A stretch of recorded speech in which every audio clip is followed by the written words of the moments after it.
If you're into interesting interviews with nature and wildlife photographers, this is the place. Twice a month on the 15th and 30th, we bring you in-depth interviews with photographers taking interesting approaches to their craft. And now, on to the show. If you want to learn more about owls and where to photograph them, you're in the right place.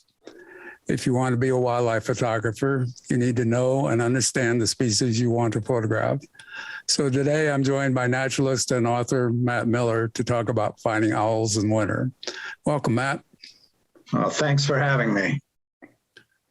So tell everyone about yourself as a naturalist and author. Yeah, so from a very young age, I have just been taken by wild things and wild places. It's been the driving force of my life. And for the past 20 years, I've worked for the Nature Conservancy, which has given me the chance to write about my passion. And right now I'm the editor of the Cool Green Science blog. That's blog.nature.org. And on that, I cover everything from global conservation issues to my favorite, backyard wildlife, because I think the way many of us become conservationists is by connecting to the wild animals that live all around us. Yeah, for sure. So how'd your interest in owls develop? Yeah, that also started at a young age. And I have this very clear memory of lying in bed as a kid one morning and hearing this like almost haunting hoot echoing through my bedroom window. And I peered out and there were two great horned owls sitting on this large tree. And, owls are just such charismatic birds, and they are, when you can see them, they're an awful lot of fun to observe. The other thing I would say, I'm not a lifeless birder. I mean, I keep lists and they're in various places, but I'm not one of those people who likes to go out for a day and see 50 species. I like either doing two things. One is to go on a quest, and that's to see something really unusual and kind of track it down and find it. Or the other is to find a locally common species and really learn that animal. And owls offer both. There are rare owls that show up from time to time, and you can do that quest. But great horned owls are tremendously abundant birds and charismatic ones that you can get to know and observe in your own neighborhood. Yeah, speaking of great horned owls, from your article, it sounds like this is a great time to be looking for them. Yeah, they are setting up nesting territories right now. And great horned owls are one of the most adaptable bird species in North America. And so you can find great horned owls in the suburbs, in urban areas, in farm fields, anywhere you have a woodlot. And indeed, we often have a pair of owls set up right in our neighborhood. And you can hear that series of 4 low, deep hoots at this time of year. And what they're doing is setting up a territory. And you can really hone in on where these owls are if you want to photograph them, and often find them roosting during the day. A lot of people associate owls with night, and that's when they hunt. But I have had a lot of luck finding the birds during the day, often perched in, wide open, like on telephone poles, on the tops of trees. And how you hone in on them. One, the hoot is obviously the biggest cue. But the other is they cough up fur and bones. And so in areas where they're roosting, you can often find what are called owl pellets. And they're like these big hairballs. And they're found underneath trees. Now, a lot of people will say, oh, that's owl droppings. It's actually not their scat. They are coughing these up. And, some classrooms even take these owl pellets and reassemble mice skeletons in them. You can very clearly see the bones in them. So if you find several of those owl pellets, you know that an owl is using that tree. So you're up in Boise, if I remember right. That's right. Yeah. Although owls are really widespread. I grew up in Pennsylvania, and that's where I had my first encounters. A couple of years ago, I took out my nieces and nephews on my in-laws' farm in Iowa, and we went out owling, as we call it, listening for great horned owls. So they're really a widespread bird on this continent. Yeah, it sounds like you've had a better experience finding them than I have. I've seen them a couple of times and in various locations, but we're out in northwest Nevada, and it's mostly sagebrush sea out here. So not as many trees for them to roost in, I guess. Yeah, you really do need trees. And we're, Boise is called the city of trees, and that's because we have the Boise River flowing through here, and we're surrounded by sagebrush. But we have this great green belt path that runs for miles along the Boise River, and it is just phenomenal great horned owl habitat and wildlife habitat in general. Yeah, I guess my experience is similar. I found them around places, lakes and streams and that sort of thing where there are trees. So I guess that's a truism no matter where you are. So one of my favorite species is great gray owls, stemming from a chance occurrence when we lived in Ohio and made a trip up to Canada to see one that had been reported. And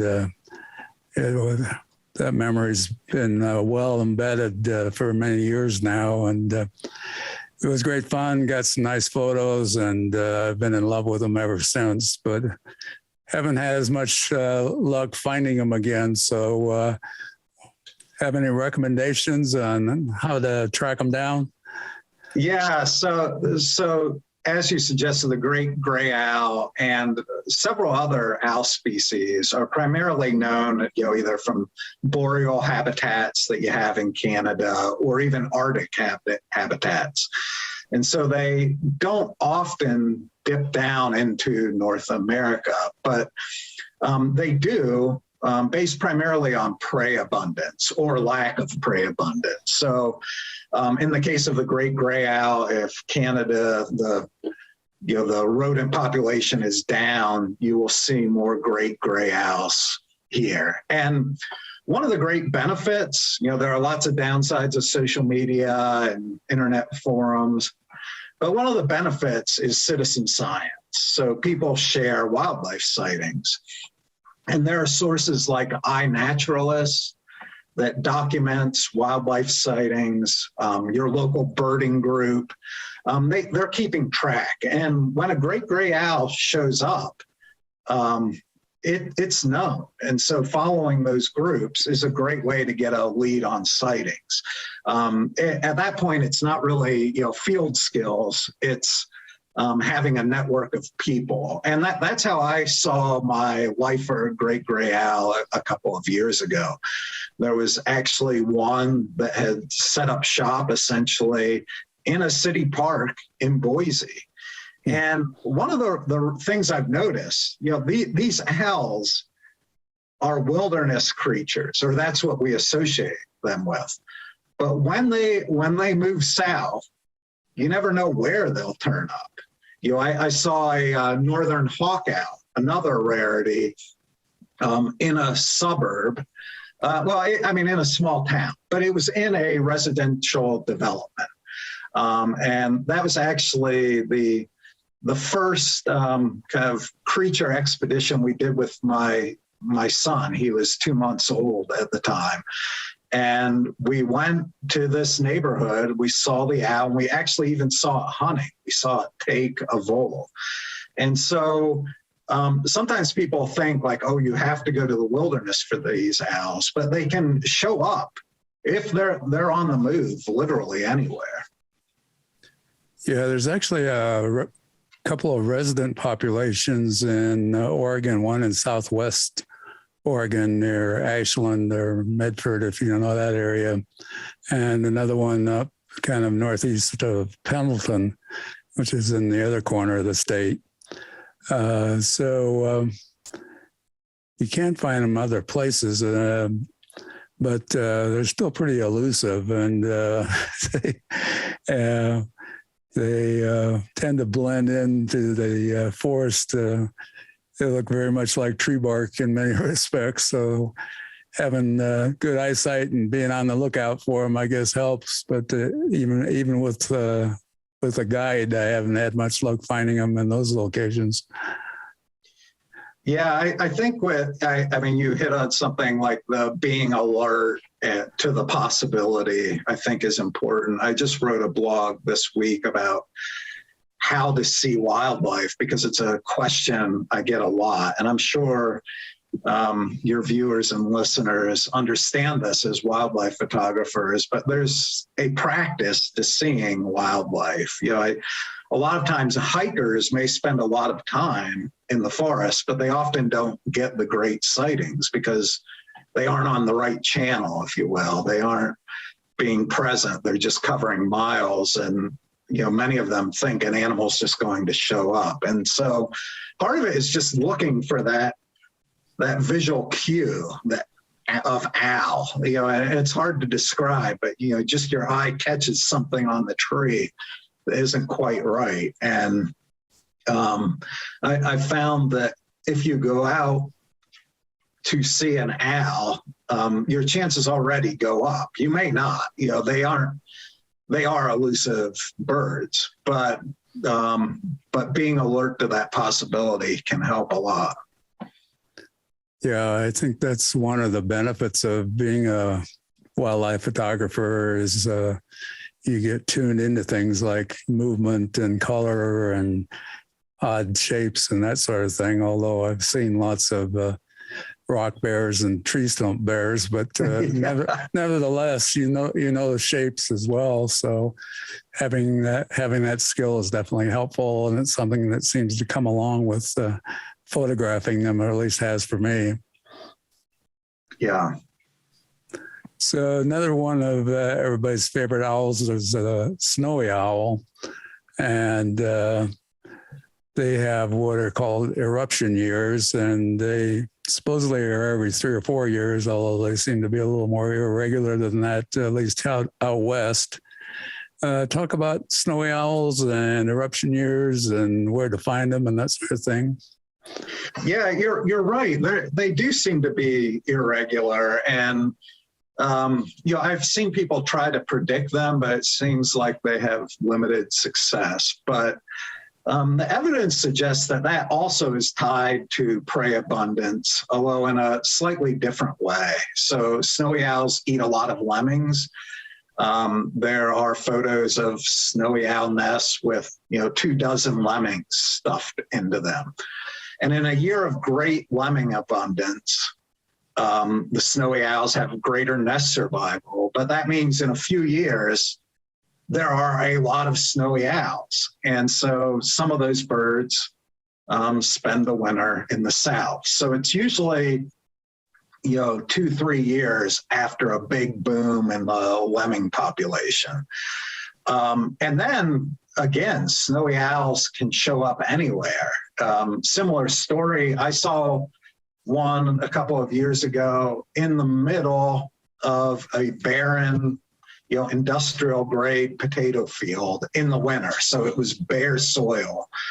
But the snowy owl was clearly hunting voles along the hedgerows in the farm country, but it was spending its day out in the middle of the bare earth of this farm field. If you think about it, the Arctic habitat is pretty open. And I believe that is why, people often see them in, ball fields, airport, airstrips, they show up. But when the snowy owl eruption occurs, again, there's a lot of excitement, but I found it's a little different than the northern hawk owl, for instance, which seems to park in a particular place and you can kind of hone in.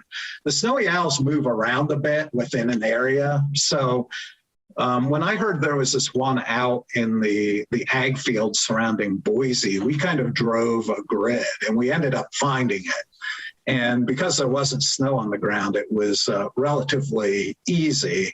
It just meant, covering some roads, but it was, it had moved quite a bit throughout the season. Yeah, they actually nest on the ground in the Arctic rather than trees like a lot of other owls. So being in open fields, I guess, is not unusual for them. Yeah, that's right, and that seems to be where most of the sightings occur. And of course, the benefit for photographers is you often have a clear view of them without obstructions, which can be an issue with great horned owls. Sometimes they're really tucked in the branches, but for snowy owls, they're quite visible, and they're preying on voles, which are very similar in some ways to lemmings. We think of lemmings in a certain way. False. This idea of lemmings committing suicide is based on a Disney movie that was staged. But lemmings are rodents, and they are subject to boom and bust cycles like voles. Getting to know the local vole population can help as well. And voles also have boom and bust cycles, particularly in the West. And if you find that, you can find a lot of predators preying on them. Raptors just key in on that, and mammal predators, rattlesnakes. So there are lots of photographic opportunities there. Yeah, a great resource for snowy owls is Project Snowstorm, which is follows and they put radio tags on them and that sort of thing. So there's lots of information in the East. Unfortunately, they've never been able to get a resource in the West to do a similar sort of activity. So for those east of the Mississippi is a great resource, not so much for us out here. Yeah. So I'll put a link to them in the show notes if that's of interest.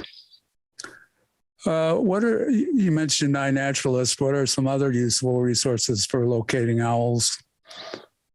Yeah, eBird is another one, and I would suggest a search of the various citizen science resources out there. But one of the best is to join a local birding club, and I've found that some people don't enjoy the hardcore listing, but I always emphasize, as I said earlier, there are many ways to enjoy birds. Photographing them is one, feeding them in your backyard, observing birds, going on quests for rare species. And I found that birding clubs are open to different approaches, and they are often include people who are really clued in on any rarities that show up, and also, other, cool places to see owls. Around the sagebrush country, we have burrowing owls, which are diurnal. You can see them during the day. They're incredibly cute. Yes, they are. Incredibly photogenic. And when I first moved to Boise 20 years ago, it was a local Audubon chapter that kind of got me cued in on the kinds of places to find these owls. And I've had a lot of success over the years seeing them out in sagebrush country. Yeah, I'm a member of our local Audubon Society up in Reno, and I would agree. They attract a wide variety of people, some like you and I who aren't life listers and that sort of thing, but other people have a more general interest, and they're a great resource. Most of them have monthly newsletters, which you can subscribe to without being a member, and a lot of them have online resources as well. So, and you can join those as well and stay tuned into those areas that you're interested in. And it doesn't even cost you a membership, although supporting them is always a great idea. So, yeah, take a look at your local Audubon Society, and they're not all bird nerds. There are a lot of nice people in there, and yeah, a lot of them take trips also here and there to birding sites, and they tolerate photographers generally pretty well. So yeah, check that out. So in terms of the natural history of owls, what are some other resources you'd recommend? Well, I write a lot about owls on the website I run, Cool Green Science. That's blog.nature.org. And on that site, I mean, one of my main focal areas is enjoying wildlife near you. I think there are a lot of overlooked creatures around all of us. And also, I just think it makes your field skills immeasurably better. If you're spending time watching the creatures around you, it makes you a better outdoors enthusiast. You know, if you have the chance to go on a big photography trip overseas or to Yellowstone or, to one of these big destinations, I think it just makes you better at it. So I try to emphasize that. I admit that I am a huge fan of paper field guides. I have shelves of them, and they not only help with identification, but I study them before I go on a trip to know what I might see and what the similarities and differences of different species are, to learn the habitats. And I just think they're beautiful to look at. And so I would sooner leave home without my binoculars than without my field guides. Yeah, I've got quite a collection of those as well. For birds, there's a good resource, or several good resources at Cornell University labs. They have a ID app called Merlin, which works wonderfully well for identifying birds. You can put your picture in, and it'll give you, if not an exact match, it'll give you an idea of what it might be. And they've just added another feature, which is identifying by bird calls, which is pretty amazing that they can do that. I haven't really had a chance to try that yet, but it sounds fascinating. And they've got a lot of information there online as well for people who aren't into field guides. There's a tremendous amount of information on their website, and I'll put that in the show notes as well. They have another app called BirdNet, which traces migration patterns of birds in real time using weather radar, which is kind of a fascinating approach as well, but it seems to work pretty well. So again, I'll put those things in the show notes, and check those out. Yeah, I'm a big fan of the Cornell Lab, and they have a couple of citizen science efforts that kind of support what I was saying about getting to know your local wildlife. One is the Great Backyard Bird Count, which takes place over a weekend in February. And then there's Project Feeder Watch, which takes place through the winter. Both involve watching and counting birds in your backyard or at a local park. And I've done the Great Backyard Bird Count. One of the really interesting things to me is, I think of myself as being really tuned into the local birds, but just about every time I do it, I see something unexpected just by sitting there intently and counting with a purpose. I see the unexpected. And it also has given me a clue as to trends that are occurring. And anecdotally, they don't mean much, but it's interesting that what I'm noticing also meshes with this great data set that Cornell is putting together. One example is the presence of Eurasian collared doves. I saw my first one in the backyard in 2004. Didn't really know what it was. Now they're ubiquitous here. Similar trend to the Great Backyard Bird Count. In 2001, there were 0 seen in Idaho. Now there are hundreds seen. Cooper's hawks are moving into urban areas, well documented, and something else I've noticed happening here. So the trends, a lot of times, if you pay attention, you notice that you can get a glimpse of these trends. You might say, is that just me? And then you look at some of these data sets and you see, no, that actually is happening regionally or maybe even nationwide. Yeah, another resource at Cornell Labs is eBird. You mentioned that earlier. Tell people about that for those that may not know what that is. Yeah, that's another way of recording sightings. And I know some birders, I mean, that is how they track their lists now. And again, it gives you, I mean, one, it provides an incredible data set for researchers, but it's also useful, whatever your interests in birds are, just to know what's out there.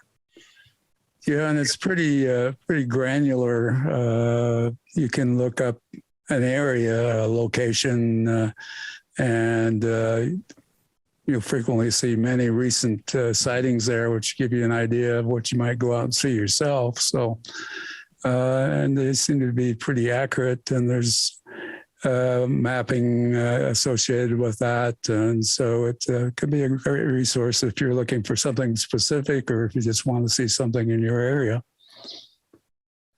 Yeah, absolutely. So you mentioned working for the Nature Conservancy for 20 years. It's always been one of my favorite conservation organizations because they seem to do a lot of practical stuff instead of just yelling and screaming about whatever the latest topic is that other conservation groups are upset about. So tell everybody about that a bit, because they don't go around tooting their horns. So they're not maybe as well known as some of the other organizations. Yeah, so the mission of the Nature Conservancy is to conserve the lands and waters upon which all life depends. And I think one of the things that distinguishes the Nature Conservancy is that phrasing, all life, because that includes us. And so people are a part of the Nature Conservancy's mission. We all benefit from nature's services, of course, but that also means a respect for local communities, businesses, and people who work on the land. And so a lot of our work, like in Idaho, for instance, involves collaborative work with ranchers and even with the timber industry, which many groups consider the enemy. But I think there's a lot of common ground. Now, we may not always agree, but I think that a lot of the outcomes that we're looking for, we can mutually agree upon and say, okay, how can we work together with the values we share to benefit wildlife? One way to find out about the Nature Conservancy in your area, on the website nature.org, you can find nature preserves. There are nature preserves in all 50 states owned by the Nature Conservancy, and many of them are open to public access. Almost, the vast majority of them are open to wildlife photography. And there are spectacular places to photograph. A couple hours from here is my favorite, Silver Creek Preserve. It's best known for trout fishing, which I also love to do, but it has incredible scenery. it is postcard perfect.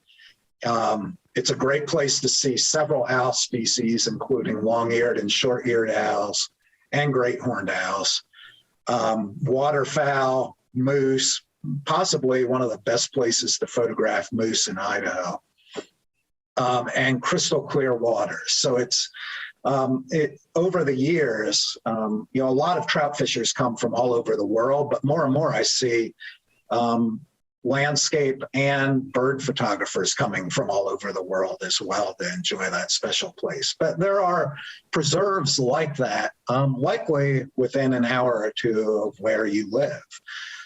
So look at nature.org and find a preserve. And that's one of the best ways to see what we're about, because a lot of these preserves are used for different research, whether that's wetland restoration or demonstrating how grazing can be done sustainably, or showing how we can have wildlife corridors for like migratory pronghorn. There's a whole host of ways that we're working to conserve biodiversity. Yeah, I think one of the great things that the Nature Conservancy does is to actually buy land to protect areas that are important for conservation, and also to get conservation easements, which is a good way for ranchers and farmers to retain ownership, but to allow benefits to conservation as well. Yeah, that's a key part of our work. And it also, doing something like owning cattle can give you, a seat in local ranching communities that other groups may not have. And sometimes we can demonstrate what we're trying to say, sometimes inadvertently, like this summer, as you know, huge wildfires around the West. And several of those wildfires hit preserves where our staff have done prescribed burns and have done forest thinning, the kinds of restoration activities that many on both sides of the debate have been calling for. So we cut trees on our preserve, testing the theory that this kind of forest treatment would reduce the impact of these big wildfires. And it's pretty dramatic what happened. One of the largest fires in the country, the Bootleg Fire, when it hit the Nature Conservancy's forest treatment, that fire dropped down to the ground and had very minor impacts, whereas it just charred the surrounding untreated forests. And so our preserves are great places to visit, but they're also great places to test research that I think could potentially impact land management over a much larger area. Yeah, we're well acquainted with forest fires here in Northwest Nevada because we get the smoke from all the California fires in addition to the ones in Nevada and Oregon. So yeah, understand what you're saying. Where can photographers find you and your writing and more information about the Nature Conservancy? Yeah, well, I again encourage you to check out Cool Green Science. That's at blog.nature.org. You'll find a lot of stories on where to find different wildlife, different outdoor activities, as well as coverage of conservation issues. I'm also the author of a book called Fishing Through the Apocalypse. It is a fishing book, but it includes stories of adventures and fish conservation around the United States, from the wilderness of Alaska to sewage canals in Miami. I fish it all. So check that out if you like fish. And I am on social media. My handle is Eat Guinea Pigs, which is kind of unusual, also tied to conservation, but you can find me there, and through any of those, you can find my contact information. like Kirby did. And I welcome correspondence, ideas, feedback, or just to talk birds and local wildlife. Yeah, well, I appreciate you doing that for us on very short notice as it happens. So thank you again for that. Each episode of Photographing the West is published on the 15th and 30th of the month. Join me on November 30th to welcome back landscape photographer Alan Maklowitz to talk about photography in the desert Southwest. If you enjoy these podcasts, please support them by using the links below when you make photography-related purchases. Bye for now, and we'll see you in a couple of weeks.